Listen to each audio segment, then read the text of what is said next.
Voyageuses, voyageurs, bonsoir, bonjour et bienvenue dans Voyage au bout de la nuit sur C8.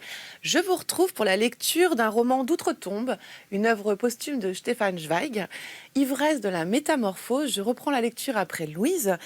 Donc ici, on ne sera pas dans l'ivresse des sens, désolé, mais plutôt dans l'ivresse d'une époque dont Zweig se fait le digne témoin, une époque de la Première Guerre mondiale. Ce qu'il y a d'intéressant en fait chez Zweig, je ne sais pas si vous connaissez, mais c'est cette volonté en fait de transmission, de vulgarisation et, comme il disait, de donner accès au plus grand nombre aux heures étoilées de l'humanité et aux bâtisseurs du monde. Voilà, c'est parti pour la continuité de cette lecture de l'ivresse de la métamorphose.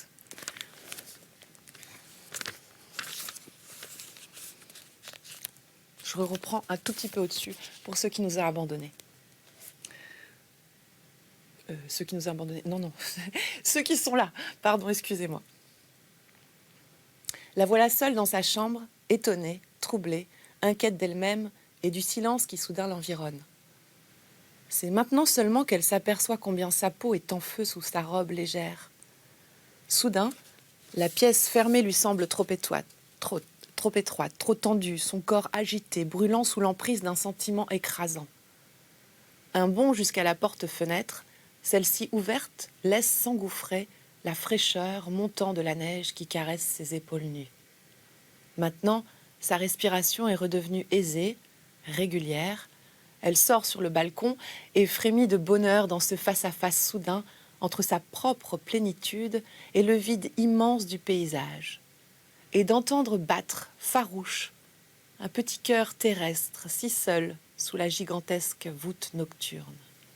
Ici aussi règne le silence, mais un silence plus puissant, plus élémentaire que celui de la pièce bâtie par des mains d'hommes. Un silence qui n'oppresse pas, mais qui délie et détend. Muettes, les montagnes auparavant étincelantes, plongées maintenant dans leur propre ombre, gigantesques chats noirs accroupis aux yeux phosphorescents de la neige. L'air est parfaitement immobile dans la lueur opaline de la lune, déjà presque pleine. Elle flotte là-haut, perle jaune un peu inégale entre la jonchée de diamants des étoiles. Sa lumière blafarde ne dévoile qu'indistinctement les contours de la vallée baignée de brume. Jamais elle n'a éprouvé une telle impression de majesté, imposant sa puissance à l'âme comme à la vue de ce paysage au silence divin. Toute agitation s'apaise en elle devant ce calme absolu. Elle écoute attentive, et s'imprègne avidement de ce silence pour s'abîmer en lui de tout son être. Soudain, comme venant de l'univers, une onde de bronze roule, puissante dans l'air glacé. En bas, dans la vallée, la cloche de l'église a sonné. Surprise, les parois rocheuses se renvoient à droite, à gauche, la balle d'airain. Comme si le battant de cloche avait frappé son cœur, Christine sursaute et prête l'oreille. De nouveau, le grondement de bronze résonne dans la mer de brouillard. Encore une fois. Stupéfaite, elle compte les coups. 9, 10, 11, 12. Est-ce possible? Il n'est que minuit. Cela ne ferait que 12 heures depuis son arrivée. Timide, craintive, désemparée avec une malheureuse petite âme toute rabougrie. Seulement une journée, non, une demi-journée. Et pour la première fois, à ce moment, un être, objet d'une révélation bienheureuse qui l'ébranle dans ses profondeurs, commence à entrevoir de quelle étoffée mystérieusement délicate et malléable notre âme est constituée, puisqu'un seul événement suffit pour l'agrandir à l'infini et lui faire englober dans son espace minuscule un univers entier. Le sommeil lui-même est différent dans ce monde nouveau, plus noir, plus dense, un abandon total. Christine, au réveil, doit de très loin retrouver ses esprits, totalement noyés dans une profondeur de sommeil jamais encore connue. Lentement, péniblement, secousse par secousse, comme tirée d'un puits sans fond, la conscience engloutie refait surface. Première impression, une perception imprécise du temps. Les paupières closes le devinent. Le jour se lève et il doit y avoir de la lumière dans la pièce. Le jour est là. Et tout de suite, le sentiment de peur s'attache à cette première impression vague. Il s'introduit profondément, le sommeil. Surtout ne pas manquer son service, surtout ne pas arriver en retard. Automatiquement se déclenche dans l'inconscient la suite de pensées enregistrées depuis 10 ans. Le réveil va sonner. Le devoir, vite se lever. Le service commence à 8 heures. Mais auparavant, allumer le feu, passer le café, aller chercher le lait, les petits pains, ranger la pièce, changer le pansement de la mère, songer au repas de midi. Et quoi encore? Je dois encore faire autre chose aujourd'hui? Ah oui, payer l'épicière. Elle nous les a déjà rappelés hier. Non, surtout, ne pas se rendormir. Se préparer, sauter du lit quand le réveil sonne. Mais qu'est-ce qui se passe aujourd'hui? Pourquoi tarde-t-il? Est-il détraqué? J'aurais oublié de le remonter. Pourquoi ne saute-t-il toujours pas? Il fait déjà jour dans la chambre. Mon Dieu, j'ai dormi trop longtemps. Il est déjà 7 heures ou 8 ou 9 et les gens protestent au guichet comme cette fois où j'ai eu un malaise. Et ils voulaient immédiatement se plaindre à la direction. Et on renvoie maintenant tellement d'employés. Jésus, Marie, ne pas être en retard, ne pas trop dormir. Juste dans le domaine sombre du sommeil. La crainte de manquer à la ponctualité inculquée pendant des années la ronge, et cette crainte tourmente si douloureusement l'esprit troublé de Christine que la dernière mince couche de sommeil se détache brusquement. Elle ouvre tout grand les yeux. Mais où? Son regard cherche inquiet le plafond. Où suis-je donc? Que m'est-il arrivé? Au lieu de la pièce mansardée bien connue, enfumée d'un gris sale aux poutres brunes, elle découvre un carré brillant, à la blancheur éclatante, encadré de fines moulures dorées. D'où vient soudain cette abondance de lumière? On a dû percer une nouvelle fenêtre cette nuit. Où suis-je? Où suis-je donc? Troublée, elle fixe ses mains. Elle ne repose pas comme de coutume sur la vieille couverture brune, rapiécée en poil de chameau. La couverture aussi a été changée. Légère, dufteuse, bleue, brodée de fleurs rouges. Non, ce n'est pas mon lit. Non, c'est pas ma chambre. Et le troisième et plus violent sursaut, un regard parfaitement clair, elle comprend tout. Le congé, les vacances, la liberté, la Suisse, la tante, l'oncle et le merveilleux hôtel. Plus de peur, plus de service, plus d'heures, plus de réveil, plus de réchaud. Fini la crainte que quelqu'un vous attende ou vous presse. La meule cruelle qui depuis 10 ans broyait sa vie a cessé de tourner. On peut, comme ce lit douillet vous maintient au chaud, rester couché, sentir son sang apaisé couler dans ses veines, deviner la lumière tapie derrière les rideaux tirés et goûter la chaleur douce que respire la peau. La paresse n'est plus interdite. On peut tranquillement refermer les yeux, rêver, se détendre, s'étirer. On s'appartient. On peut même, maintenant, elle se rappelle ce que lui a dit la tante, appuyer sur ce bouton-là à la tête du lit, sur lequel figure un serveur, format timbre-poste, ne rien faire d'autre que tendre le bras et merveille, au bout de 10 minutes, on frappe. La porte s'ouvre, un garçon pénètre, déférent, poussant devant lui un mignon petit chariot aux roues caoutchoutées et apporte, selon votre désir, café, thé ou chocolat dans la belle porcelaine avec des serviettes blanches en chamassé. De lui-même, le petit déjeuner arrive. On n'est plus obligé de moudre le café, d'allumer le feu, de se démener au fourneau, les pieds nus, glacés dans les pantoufles. Non, tout arrive, les petits pains blancs, le miel doré et d'autres choses délicieuses comme hier soir. Un traîneau magique les apporte jusqu'à votre lit. Chaude, moelleuse, sans qu'on se donne le moindre mal, sans bouger le petit doigt. Ou bien, on peut appuyer sur un autre bouton qui représente une femme de chambre au petit bonnet blanc, et déjà celle-ci, après avoir frappé doucement, se glisse dans la chambre en tablier blanc et en robe noire et demande ce que mademoiselle désire. Doit-elle ouvrir les volets, tirer plus ou moins les rideaux ou préparer un bain? Dans ce monde merveilleux, on peut formuler des centaines de milliers de vœux. Tous sont exaucés en un clin d'œil. Ici, On peut tout vouloir et tout faire, et l'on n'est pas forcé de le faire ni de le vouloir. On peut sonner ou ne pas sonner, se lever ou ne pas se lever, se rendormir ou rester allongé comme il vous plaît, garder les yeux ouverts ou les yeux fermés et se laisser envahir béatement par des pensées agréables et indolentes. Ou bien ne penser à rien du tout et savourer apathique son bien-être. Le temps vous appartient, on n'appartient plus au temps. On n'est plus entraîné par cette course folle des heures, des secondes, mais on glisse les yeux fermés sur le temps, comme dans un bateau, les rames repliées. Et Christine se repose, rêve, tout à la jouissance de cette sensation nouvelle. Dans ses oreilles, le sang bat doucement, délicieusement, comme dans le lointain les cloches un dimanche. Non d'un mouvement énergique, elle s'arrache aux couvertures. Ce n'est pas le moment de trop rêver. Ne pas gaspiller ce temps unique qui vous dispense à chaque seconde une surprise encore plus heureuse. Rêver, on peut le faire à la maison pendant des mois, des années, dans le lit de bois fatigué, grinçant, au dur matelas. Ou bien au bureau taché d'encre, tandis que les paysans sont au champ et que l'éternel tic-tac, impitoyable de la pendule, surveillante, pédante, résonne dans la pièce. Là, rêver vaut mieux qu'être éveillé.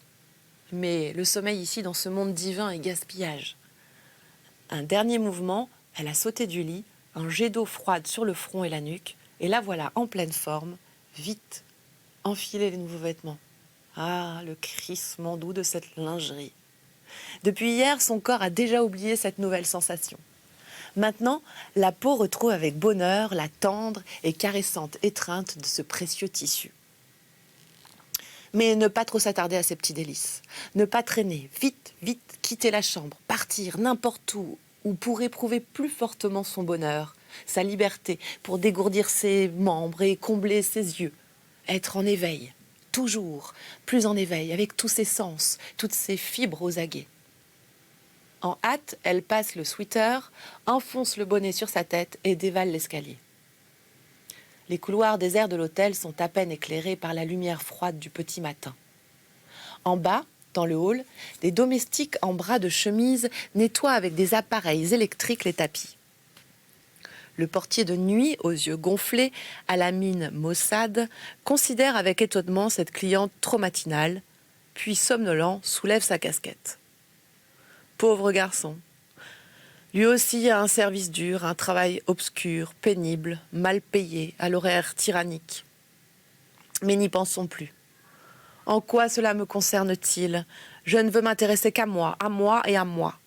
En avant, partons dans l'air froid, vivifiant, qui, comme une serviette glacée, vous nettoie gaiement les sourcils, les lèvres et les joues. Bon sang, comme ce souffle vif des montagnes vous saisit, vous glace jusqu'aux os, une seule ressource, courir pour se réchauffer tout droit le long du chemin. Il conduira bien quelque part, peu importe où, ici, en haut, tout est également nouveau et merveilleux. Marchant à grands pas, Christine, surprise, s'aperçoit que le matin, la station est vide. La foule qui, hier après-midi, se répandait par les chemins semble maintenant à 6 heures encore empaquetée dans les grandes caisses de pierre des hôtels, et le paysage lui-même, comme refermé, repose dans une sorte de sommeil gris, magnétique. Aucun son dans l'air, éteinte, la lune hier si dorée, disparues les étoiles, passées les couleurs, les rochers immergés dans le brouillard sont ternes, livides, aux reflets métalliques glaciales. Seulement sur les hauts sommets des montagnes glissent, agités, d'épais nuages de brouillard. Quelque force invisible paraît les étirer, les déchiqueter. Par moments, l'un se détache de la masse compacte et vogue, large flocon d'ouate blanc, puis s'élève dans les claires sphères supérieures. Et, en plus, plus il monte, plus une lumière irréelle baigne ses contours flottants et l'entoure d'une bordure d'or. Le soleil doit être proche, déjà actif quelque part derrière les sommets. On ne le découvre pas encore, mais déjà un souffle nouveau témoigne que l'atmosphère perçoit sa chaleur vivifiante. Allons au-devant de lui, montons, toujours plus haut. Peut-être prendre ce chemin-ci qui, recouvert de gravier comme une allée de jardin, monte en lacet facile. Il ne doit pas être dur. Et en vérité, c'est un jeu d'enfant de le suivre et d'un bon pas. Malgré son manque d'exercice, elle est tout étonnée que ses membres lui obéissent si aisément, d'avoir des genoux si souples. Comme le chemin et ses courbes commodes, comme l'air léger entraîne, pour ainsi dire, de soi-même le corps vers les hauteurs. Merveilleux de sentir comme un tel élan vous réchauffe. Elle retire vite les gants, le sweater, le bonnet. Non seulement les lèvres, les poumons, mais aussi la peau frémissante doit respirer cette fraîcheur stimulante. Plus elle marche vite et plus son pas se fait assuré, léger. En vérité, elle devrait s'arrêter, car son cœur frappe à coups redoublés dans sa poitrine. Son pouls résonne dans ses oreilles, ses tempes battent. Pendant une seconde de repos, il est délicieux de jeter de ce lacet un coup d'œil dans la vallée, de découvrir les forêts d'où montent des traînées de brume, les routes, lignes blanches dans la verdure, le fleuve, courbe étincelante comme un yatagan, et de l'autre côté, à travers la trouée du col, l'écluse d'or brusquement ouverte du soleil du matin. Splendide cette montée exaltante vers les sommets. L'élan de sa course ne tolère aucune interruption en avant. En avant. Le tambour bat la charge dans son cœur. En avant. En avant. Réclame le rythme grisant des muscles. Le corps excité bondit. Grimpe toujours plus loin, enivré dans son propre effort. Elle ne sait pas pour combien de temps, vers quelle hauteur, vers quel but. Enfin, après environ 1 heure, parvenue à un point de vue où l'avancée de la montagne se voûte en forme de rampe, elle se jette dans l'herbe. Assez, assez pour aujourd'hui. Elle se sent un peu étourdie, mais étrangement bien. L'excitation fait battre ses paupières, sa peau tendue, fouettée par le vent et brûlante, mais ses impressions physiques, plutôt douloureuses, elle les éprouve dans son exaltation comme une sorte de joie inconnue. Elle ne s'est jamais sentie aussi jeune et vivante que dans ce bouleversement complet de son corps. Elle ne s'est jamais doutée que son sang puisse couler si impétueux dans ses veines. Elle n'a jamais éprouvé si profondément l'agilité, la vigueur de son jeune corps, comme dans cette fatigue infiniment bienfaisante et grisante. Inondée de soleil, submergée par le vent tourbillonnant de la montagne, les mains délicieusement enfouies dans la mousse odorante et froide, au-dessus d'elle, des nuages dans un firmament plus bleu qu'un ciel de rêve, et en bas, une vue imposante. Elle reste allongée, agréablement étourdie, enivrée, éveillée et rêveuse à la fois, jouissant de l'effervescence de son moi et de la puissance impétueuse de la nature. Elle demeure là étendue 1 heure ou 2, jusqu'à ce que le soleil se fasse trop brûlant sur ses lèvres. Alors, elle se relève d'un bond, cueille encore rapidement quelques fleurs glacées aux petits cristaux de rosée craquant cachés entre les feuilles, du genièvre, de la gentiane, de la sauge, et redescend en hâte. Au début, elle va à un rythme rapide mais contrôlé, le véritable pas du touriste. Mais la force de la pesanteur dans la descente l'entraîne à courir, à sauter, et elle s'abandonne à cette attirance délicieuse mais dangereuse de la pente. Toujours plus rapide, plus déchaînée, plus audacieuse. Elle bondit de pierre en pierre comme portée par le vent, joyeuse, assurée, follement heureuse, avec, dans la gorge, une envie grandissante de chanter. Elle dévale en tourbillon, jupe et cheveux au vent, les lacets vers la vallée. Devant l'hôtel à 9 heures, l'heure convenue, le jeune ingénieur allemand, en tenue de sport, attend le professeur de tennis pour son entraînement matinal. Il fait encore trop froid pour s'asseoir sur le banc humide. Le vent glisse ses doigts, acérés dans la légère chemise de lin blanc entr'ouverte. Aussi marche-t-il énergiquement de long en large, les jambes raidies par l'air glacé, et il tourne sa raquette entre ses mains pour réchauffer. Au diable, le professeur ne vient pas, ne s'est-il pas réveillé? Impatiemment, l'ingénieur regarde à droite, à gauche, puis, levant par hasard les yeux vers le sentier de la montagne, il remarque en haut une chose étrange, lumineuse, virevoltante, qui dans le lointain pas plus grosse qu'un insecte, dégringole le chemin par bonds impressionnants. Oh, qu'est-ce que c'est? Dommage qu'on n'ait pas la longue vue sous la main. La chose se rapproche rapidement, claire, ailée, et bientôt on l'indistinguera mieux. Protégeant ses yeux de la main, l'ingénieur aperçoit maintenant une personne qui, à une allure follement rapide, dévale le chantier. Ce doit être une femme, une jeune fille, cheveux au vent, les bras écartés, comme portés par l'air. Bon sang, mais quelle imprudence! Prendre les courbes ainsi à pleine vitesse, une tête folle, mais c'est splendide à voir, cette descente éblouissante. Machinalement, le sportif fait un pas en avant pour mieux l'observer dans sa course fulgurante. La jeune fille ressemble à une déesse de l'aurore, avec sa chevelure flottante, ses bras fendant l'air comme une ménade, mais née de l'audace et du bon. Il ne peut encore distinguer son visage. La rapidité de la course et le reflet du soleil levant brouillent les traits. Mais il faut bien qu'elle passe devant le court de tennis si elle veut rentrer à l'hôtel, et c'est ici que se termine le sentier. Elle approche de plus en plus, déjà de petites pierres détachées la précèdent. Il entend ses pas dans la courbe supérieure, et soudain, elle arrive en trombe, sursaute et s'arrête surprise. Un arrêt brutal pour ne pas renverser l'homme qui s'est placé exprès sur sa route. Le mouvement brusque rejette ses cheveux en arrière et plaque sa jupe contre sa jambe. Effrayée, elle se tient devant lui haletante, à bout de souffle, à un bras à peine de distance. Soudain, un rire succède à la surprise. Elle a reconnu son danseur d'hier soir. « Ah, c'est vous !» s'exclame-t-elle soulagée. « Excusez-moi pour un peu, je vous renversais. » Il ne répond pas tout de suite, mais la considère avec plaisir, mieux, avec enthousiasme. Comme elle est là, échauffée, tout près de lui, les joues glacées par le vent, la poitrine frémissante, encore sous l'émotion de la course rapide. En sportif, l'homme est séduit par cette apparition rayonnante de jeunesse et de force. Il la regarde admiratif. Puis il se fait plus familier. « Félicitations, j'appelle cela de la vitesse. Aucun des guides n'en ferait autant. » Mais il l'examine de nouveau d'un regard attentif, approbateur, et encore une fois sourit. « Si j'avais un cou si jeune et si beau, je prendrais davantage garde de ne pas le casser. Vous êtes diablement imprudente. C'est une chance que ce soit moi qui vous ai vu et pas votre tante.